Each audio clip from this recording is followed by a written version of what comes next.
Did Donald Trump get his way on the Panama Canal? To further enhance our national security, my administration will be reclaiming the Panama Canal, and we've already started doing it. Just today, a large American company announced they are buying both ports around the Panama Canal and lots of other things having to do with the Panama Canal and a couple of other canals. A consortium led by US fund manager BlackRock is set to buy Hong Kong-based CK Hutchison's majority stake in 43 port operations spanning 23 countries for $22.8 billion. This is on top of its 90% stake in Panama Canal's most strategic ports of Balboa on the Pacific side and Cristóbal on the Atlantic side. However, the deal doesn't include any Hong Kong or Chinese ports. So, as Greenlanders decide their future, will Donald Trump also achieve his desires on this semi-autonomous territory? This is Taiwan Talks. I'm Ian Kavat. Joining us today are Guermantes Lailari, retired US Air Force Foreign Area Officer, and Ronan Fu, Academia Sinica Institute of Political Science Assistant Research Fellow. A very warm welcome to both of you on the show today. Thank you. Donald Trump first warned the Panama Canal was falling into China's hands before Christmas 2024. Now, on March 4th, less than 3 months later, CK Hutchison announced it is exiting the Panama Canal. Guermantes, let me come to you first. Were you surprised at the speed? Yeah, I was. And I also was surprised that not only CK Hutchison is also getting rid of their port facilities all around the world except for China. So that was pretty surprising, 43 port areas. So I think there's a lot of background story that we can talk about. What do you think is the incentive for them to do that so quickly? Well, first of all, I think they didn't want to cross the U.S. And I think China supports them. But I think one of the things that's not really discussed is their ports in Mexico. Their ports in Mexico are the venue in which fentanyl travels to. So by selling them to CK Hutchison, they avoid the embarrassment of being... To BlackRock. Sorry, to BlackRock, and they avoid the embarrassment of being accused of being involved in the fentanyl sales. Do you think that Beijing had any influence in the decision of CK Hutchison? Yeah, so it's a fact that there's a company based in Hong Kong and operated within the sphere of influence of CCP or Beijing, if you will. But at the moment, there's no direct public evidence suggesting that Beijing is behind the thing. That being said, given the complexity of the U.S.-China strategic competition and given the strategic important position that Panama Canal plays, you cannot help but to doubt that there's something, the hidden hand behind the scene trying to convince, Hutchison that, okay, so this is a smart decision to exit, right? So that you get the cash back and so that you can also avoid some further escalation between the U.S. and China. Guermantes, want to get your thoughts. I mean, Reuters has reported, its sources say that CK Hutchison execs were in touch with Beijing officials. For you, why would it be that Beijing would be nudging that, sending signals to the company to tell it to exit? Well, I think, I think China has overextended itself around the world with its BRI projects and its port facilities. They control or have influence over 50% of the ports in the world. And so I think it's better for them to take a loss with this group. The next group that they're probably hoping that doesn't come about is Costco. Their Costco ports, there's 5 large ones in the United States. I think they'll be on the chopping block too. Interesting. So in an earlier show, we listed several of the publicly known projects connected with the Panama Canal under Chinese control. We can see that Hutchison ports are not the only Chinese-linked interest. Lambridge Group, China Communications Construction Company, China Harbour Engineering Company in Shanghai Gorges represent Chinese interests, and they're not all of the Chinese companies that are listed. Ronan, let me ask you, so practically speaking, what difference does BlackRock's control of those 2 particular ports, what does it mean for US security now? So although it's a private firm, but you can sort of understand the importance of, okay, so now we are going to see some downgrading of Chinese influence. and increasing of U.S. influence for sure. And then, so you can see that the U.S. get to oversight, this very crucial, important maritime infrastructure, handling a lot of important, international trade routes, right? So it also, gets to contain, some of the possible influence coming from Chinese investment and even, some info mobilization, things like that. Okay. Can I ask you, Guermantes, about U.S. security? So obviously that's tied into very much, 74% of the traffic of Panama Canal is actually going to the U.S. or coming from the U.S. That would indicate a very strong strategic trade link. How about in terms of security? And if you could also touch on Taiwan's, we spoke in the previous show about the Panama Canal in a Taiwan crisis. Well, if the U.S. military is going to respond to a war with Taiwan and China, a lot of the ships that would need to come would not only come from the Pacific, but also from the Atlantic.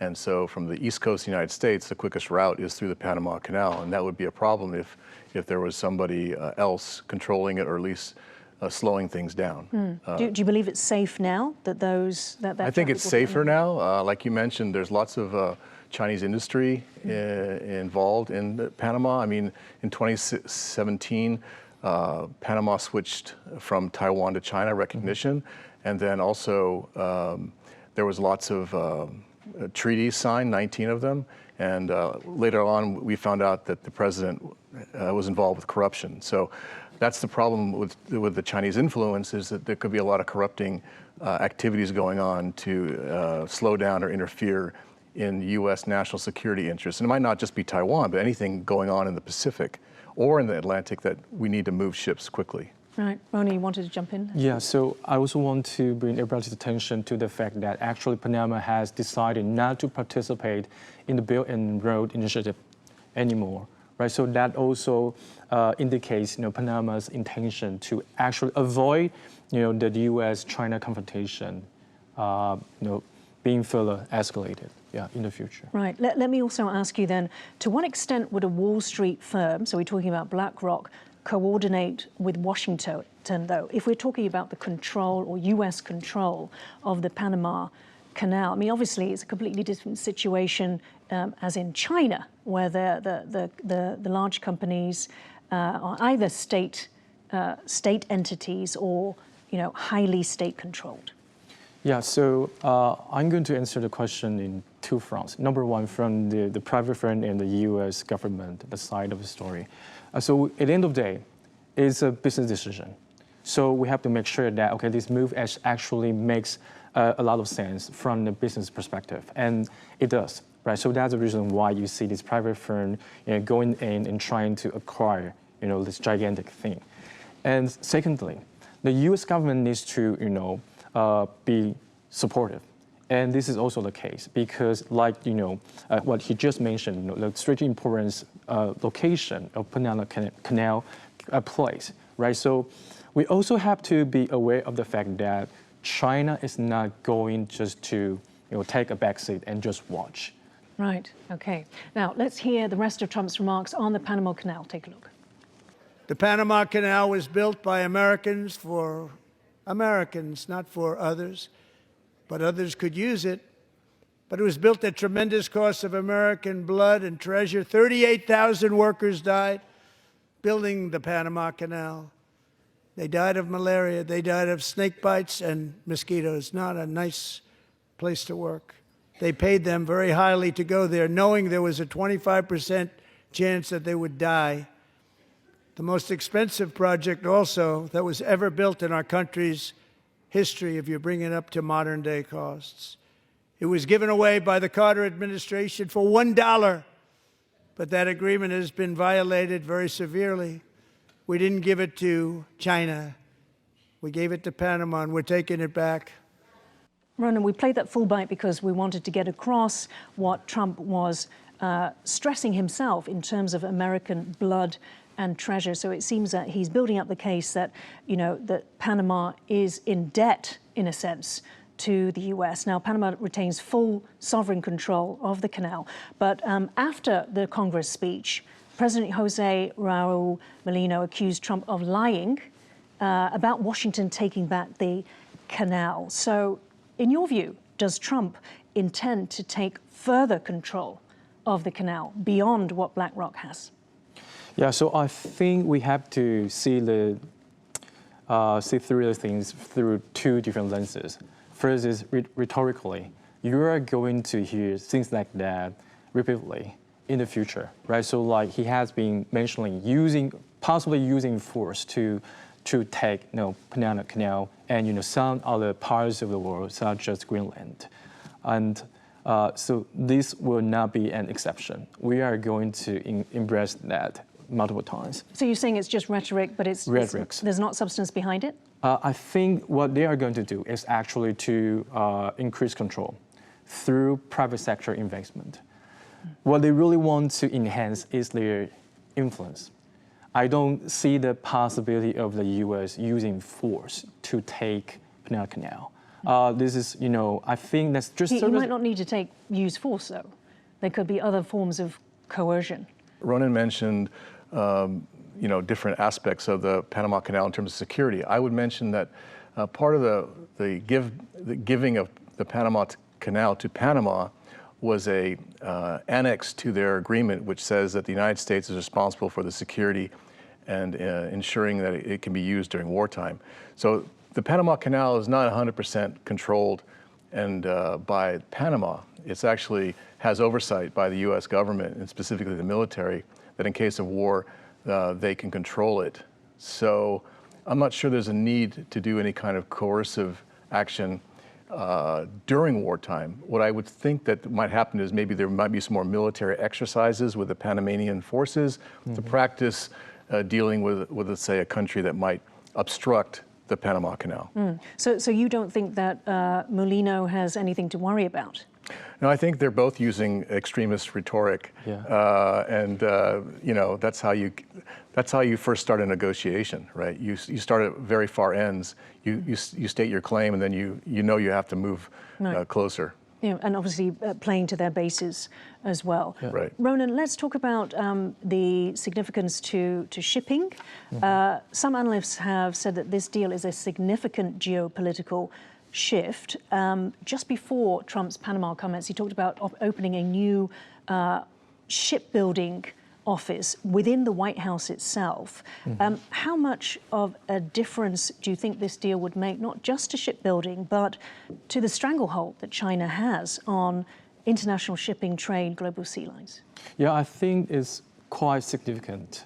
If you put the acquisition and also Trump's plan to revitalize, U.S. shipbuilding industry, combining both, you get the picture that is in their, in their mind, their grand strategy. I think what they really want to do, instead of resorting to the make America great again, that kind of rhetorics, what they have in mind is actually, like you just mentioned that, okay, so we lost it several decades ago. Now we want to get everything back. How to achieve that? Rhetorics aside, what we're doing, on the ground is actually to make sure that if we really want to make control international trade and international shipping route, right? You need to have as many ships at your disposal. You need to control strategically important positions such as Panama Canal and some other parts across the world. So this is what they are doing, and I think some maybe grand plans are on the way. Guermantes, we want to get your thoughts on that. So you talked at the beginning about the COSCO. So I believe Council on Foreign Relations last year found that the Chinese investment in 115 ports around the world. Of course, we know Hutchison's giving up 43 plus Panama. So there is a significant number there. Do you think companies like Hutchison will now use that $19 billion in cash that it's going to get from the deal to then go and acquire more ports? I think they're going to take a step back. I mean, they are probably pretty secure in their ports in China, and don't forget they they were the ones who built the ports in the South China Sea. And also COSCO is not just involved with ports, they also have a large fleet of roll-on, roll-off ships that one of their sub-companies controls. So they are actually part of the military industrial complex in China. And so this it's part of the stranglehold that we talked about, isn't right. it, that the CCP has? But here's the bottom line. The China can produce 200 times, has a building capacity of 200 times of the United States. One of the ports in China is the equivalent of all the shipbuilding ports in the United States. So it's time for the United States to come back and rebuild its ships that it lost to other countries. And I think it's a strategic problem. Now the office itself is basically a planning mechanism for the president. And he's going to have to get industry on board, Congress on board, the people of the United States on board. But I would just point out that it was Trump who was the one who put the money into the COVID vaccine. And that's why we had several companies produce the COVID vaccine in the United States. And that money made it happen. So I believe he understands how to make things happen, but he has to get everything organized. And I think we'll see some of that come out also in the national security strategy. It should come out in a couple of months. Right. And the ownership of those ports, the majority stake in those ports, would help. That is all part of that big picture. Yeah. Right. And I think that's why I mentioned COSCO has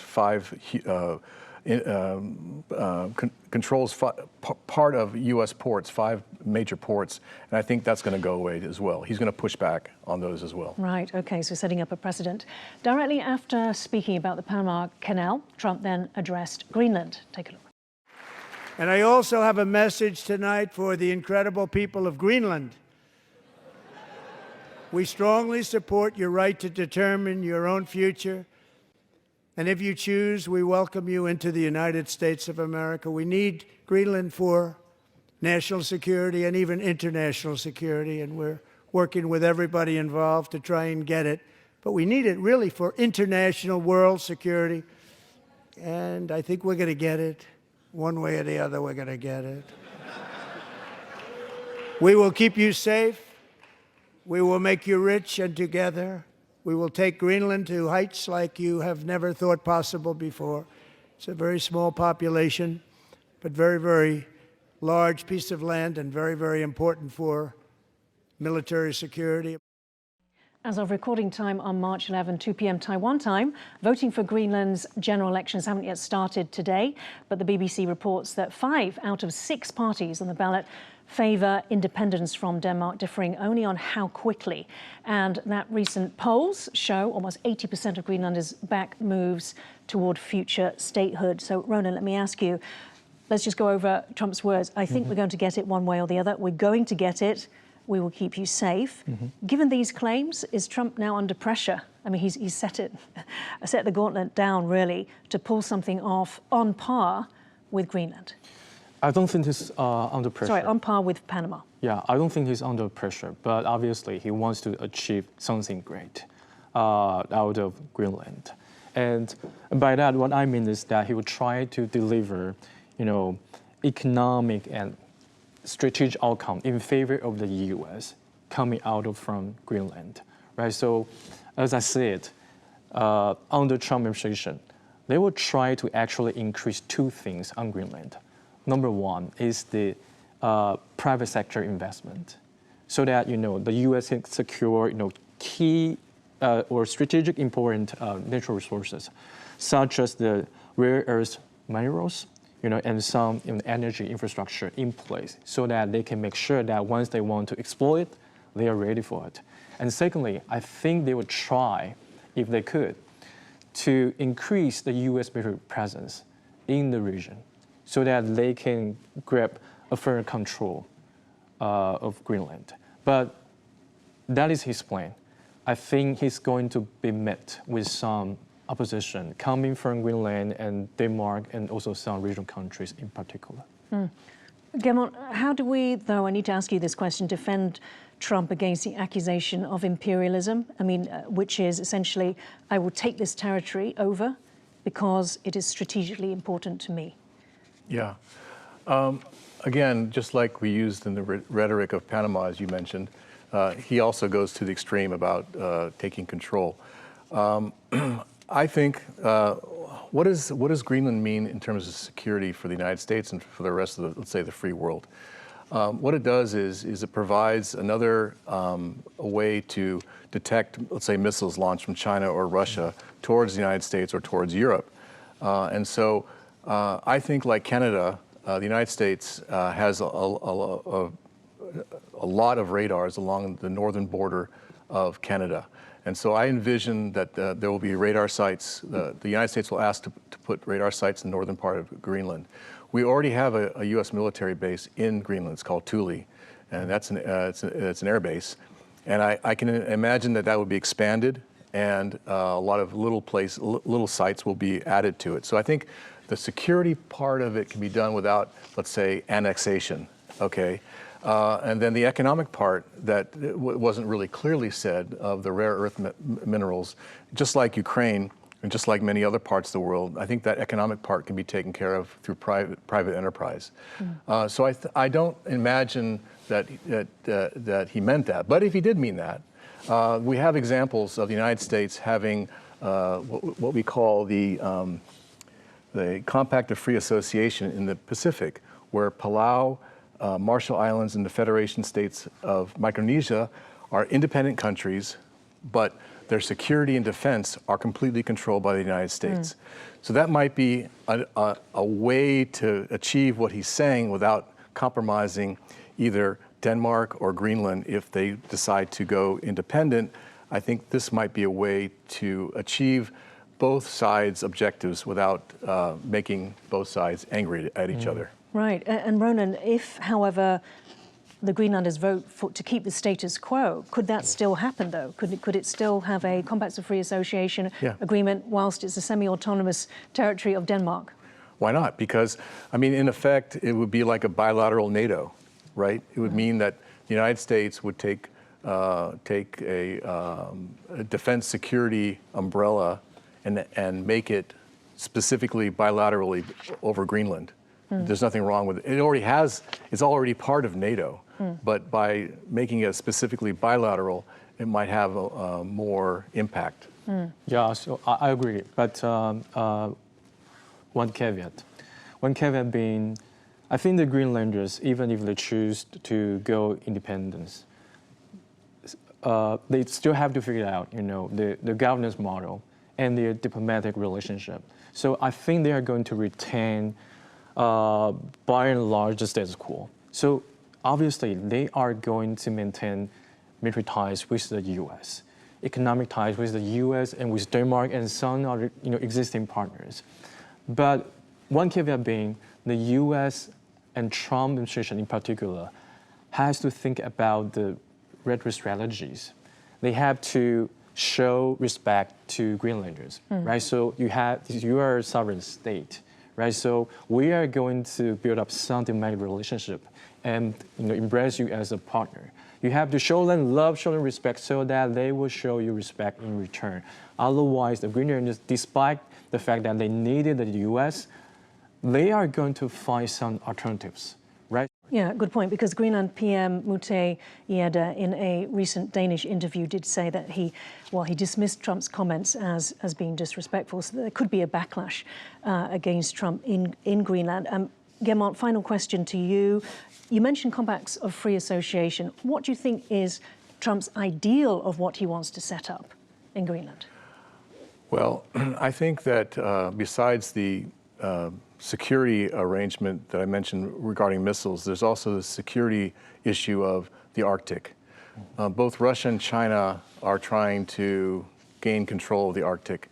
And if the United States is able to, let's say, have more influence over Greenland, that influence by China and Russia could be stymied or reduced. And so I think it's a proactive approach to try to deal with a future where the Arctic is no longer snow-capped, and then the waters there are open. And that would mean that trade would have to go through there, and then we would need ports in the northern side of Greenland to manage our shipping in that area. So it's also about great power competition as well as US or international security. Correct. Okay, we'll have to end it there. Thank you so much, Guermantes Lailari and Ronan Fu, for joining Taiwan Talks today. If you liked our show, please search for us on YouTube, give us a thumbs up and hit subscribe to our channel. Thank you for watching the show today. Stay safe and see you next time.